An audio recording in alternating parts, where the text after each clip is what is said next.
Today we are going to make mushroom pulav.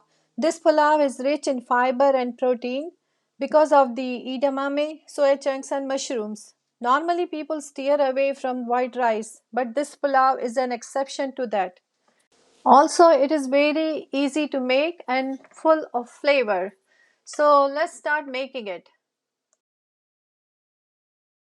For the rice, this is all I have taken. These are the spices. I have half a teaspoon of cumin, regular cumin, half a teaspoon of black cumin, two cardamom pods. These are the sweet ones which we use for desserts. And this is also called masala cardamom or black cardamom or brown cardamom. This is mostly used for spicy things. Along with that, I have 5 whole cloves and half a teaspoon of whole black peppercorns. These are small amount of spices, but small amount is good. It goes a little goes a long way. Along with that, I'm going to take half a onions thinly sliced. I have 2 cloves of garlic and small 1 inch piece of ginger. I'm going to mince it. Cranberries, edamame or soybean parts, 10 cashews which is split in half. These are Nutrilla chunks, or it's also called vegetable protein or textural vegetable protein. They come in big chunks like this. If you don't like big chunks, you can cut it in half. So what you do is you have to soak them in warm water and then for about 10-15 minutes and squeeze out all the water, and they get really plump. And of course, for our mushroom rice, we have mushrooms. These are pre-sliced mushrooms. These are called baby crimini or portobello mushrooms. And then I also have 1 cup of aged basmati rice. This is long grain basmati rice, very flavorful. And soaking really brings out the flavor and also gives you a very good texture. So I was heating this pan while I was preparing my other stuff. Let's see if the pan is hot. Yeah, it seems hot. So I'm going to pour some olive oil. I'm making my pulav in olive oil today, but you can use any other fat you like. You can use canola oil, peanut oil, or any other oil you prefer, or even butter. Let's add all these flavor profiles. Black cumin, cardamom, cloves, black peppercorn, and black cardamom. And let's fry them for a few seconds. Now I'm going to add the onions.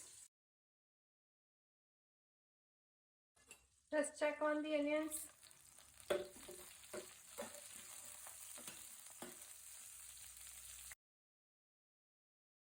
Add the green chili now. I'm going to cut it in 2 pieces. This is the long green chili, it's too big, so I'm going to split it in half and cut it in big pieces. It smells amazing. As soon as the chili hits the hot oil, it smells really great. Now this is the crushed ginger garlic. You can use paste if you wish. I'm going to fry this ginger garlic for a few seconds until it releases its flavor.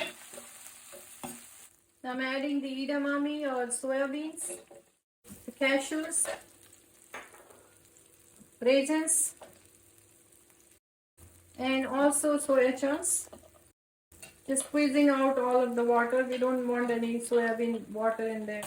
Let's stir it again to make sure it's coated with oil and spices.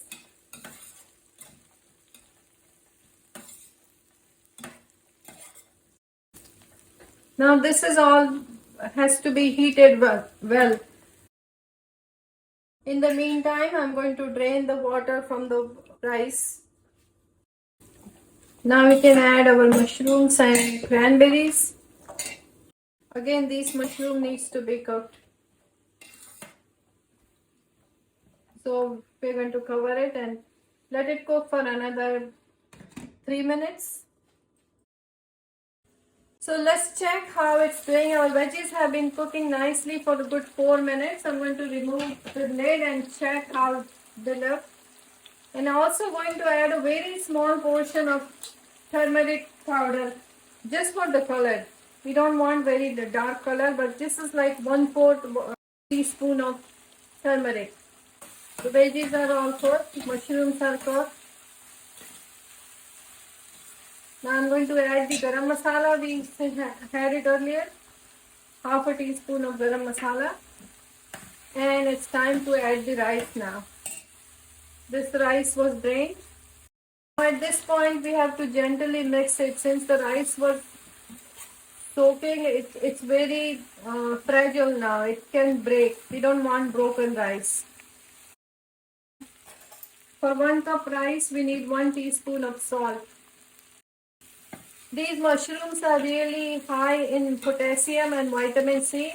It also has some amount of vitamin D. So this is really a 1-pot meal. It has high protein pulao. Okay, rice is now well mixed. I have these fried onions which is left over from my previous biryani, so I'm going to add this also for flavor. Now time to add the water. Since we had 1 cup of rice, I'm going to add 2 cups of water.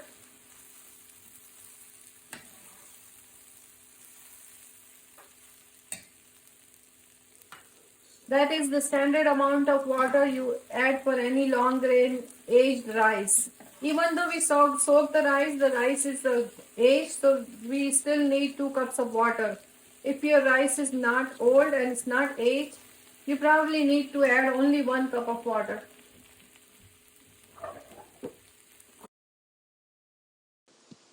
Now let's cover and simmer the pulao for good 20 minutes on the lowest heat setting.